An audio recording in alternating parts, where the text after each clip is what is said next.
I feel so damn patriotic with all of you in the rain on the steps of the People's House under this freaking umbrella. I love it. I just want to take a moment to look at you and see all the familiar faces I see out there who've been here. Love you too. Time and time again to fight for this very issue. Who knew last year when we were here fighting for the initiatives, we'd be back trying to defend them? Raise your hand if you're a parent. Yeah. In fact, I see, and I've already spotted some amazing parents in the crowd who have raised and are raising exceptional kids. I saw Jasker on. Where are you? I just saw him over here. There he is. He was in telling me about all the hours he and his wife are putting in to try to help their kids who are exceptionally bright get the type of education they need where the school system falls short, and all the hours that they put in above and beyond everything else they're already doing. I came in with Senator Ron Mouzol and his wife Shelley, who are here somewhere. My husband and I have had an opportunity to go up to their generational family ranch on Whidbey Island, and I'll tell you, where are you, Ron and Shelley? They have raised the 3 coolest young women you'd ever want to meet. Not afraid to get their hands dirty, awesome values, wonderful, wonderful women. And that's a result of their involvement in their lives. We're here today for 2 main reasons. The first, the Democrats in that building behind you believe that they can raise your kids better than you can. Oh. Even the dog knows that's not true. The Democrats in that building behind you believe that schools can raise your kids better than you can. The Democrats in that building behind you believe that what happens at school stays at school. But this ain't Las Vegas. And parents have a right to know. The Democrats in that building behind you believe almost unanimously that children as young as 13 years old have a right to make life-changing medical decisions without any parental involvement at all. No! Cutting out you, the parents, from the lives of the children that you have birthed and raised. But we know that the love and judgment of a parent cannot be replaced by the government. That's right. That's right. Senator Jamie Pedersen this week, as he tried to dig himself out of the deep, deep hole that he dug after his comments on Fox News, he was interviewed by a legacy media outlet. And, ew, that's all right, that's all right. And one of the things he said to them was interesting to me. He said that, he's a politician, he's used to people being angry about things he did, but he said he wasn't able to shield his children from what was being said about him online. And as a parent, that was frustrating for him. Now, let me just say, I understand the laughter. Nobody here believes that the children of politicians should be subject to criticism or scrutiny at all. Of course not. But I think, like all of you, and the reason it elicited that response is what Senator Pedersen wanted was what every parent here wants. That's right. You want the same thing. He wanted to be able to shield his kids from hurt and trauma and harm. Hear, hear.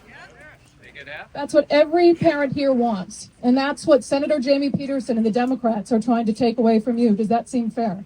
No. It does not. So that's the first reason we're here. This is common sense stuff. I wish that I could say what Representative Travis Couture said was hyperbole. I'm sure the media will paint it as right-wing talking points or whatever they do. Every single thing he said about what's happening in our schools is true. Yep. It is common sense to say that kids as young as 13 should not be making these decisions without the involvement of parents. They're not better off for it. And that parents deserve to know what's happening at school. This really shouldn't be controversial, and it should not be political. It is soul-sucking that we have gotten to that point. So that's the first reason we're here. The second reason we're here is the Democratic Party's unrelenting attacks on democracy. That's right. Over and over, the citizens of this state have used the process of initiative to put a check on the party in power. And over and over and over again, the party in power has sought to undermine those initiatives, to overturn those initiatives, and to send a message, a clear message to the people of this state that they do not care what you think. There you are. We have a constitutional right to initiative in this state. You're here. I want to point something out that happened in the backdrop of all of this. So Senate Bill 5181 says it's simply about, quote, amending the Parents' Rights Initiative to bring it into alignment with existing law. Not true. Not true. So Democrats like Senator Pedersen say that there are aspects, and the reason they're seeking to unwind it is there are aspects, they say, of the Parental Bill of Rights that are in contrast with federal privacy laws. But as I would point out, that's not their ruling to make. That's up to a court of law to determine whether Initiative 2081 in the Parental Bill of Rights is lawful and constitutional.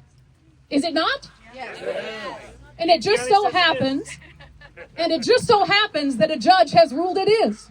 And not just any judge. On January 27th, a King County judge appointed by Governor Jay Inslee, a Democrat-appointed judge, ruled that Initiative 2081 in the Parental Bill of Rights, as passed by the legislature, is lawful and constitutional. I'm going to read you his quote. He wrote, "The court concludes that there are no genuine issues of material fact in dispute as to the constitutionality of Initiative 2081. So what are we still doing here? Do Democrats now believe that not only they know better than you as parents, but now they know better than judges too? Democrat-appointed judges, no less. I'm sure, and I'll just say something really quickly to my friends in the media, and I don't even know if there are any of them here, frankly. Jonathan Cho's here. There's a few here who care about being fair. I see you, Carly. I know that they don't like to be preached to or whatever it is, but if any of them are listening, I would ask you this sincerely from the bottom of my heart. Who are you supposed to be giving a voice to? When I was in the news, it was our fundamental responsibility to hold the powerful accountable and to give a voice to the voiceless. So I would ask our friends in the media, who are the powerful in this situation? And who are the voiceless? There you are. Who are the powerful? We are. They want to believe it's them. They want us to believe it's them, and the media knows it's them. The reality is the media on this issue has spent the last 2 weeks regurgitating talking points of the Democratic Party. And they will paint everything you say, every pushback you have, as right-wing extremism. And shame on them for that. I'll end with this. I saw Brian. Where's Brian? Forgive me for this, friend. If you watch my show, you know I'm not religious. I've probably never prayed a day in my life. Maybe, it might be about to change. Don't get too excited yet. But I will tell you what. The people here have tried everything on the face of this earth to get Democrats to see reason on this issue and so many others. And I have really found myself thinking in the last few weeks that the only thing that might save us now is a miracle from heaven. Thank you all very much. Don't stop fighting.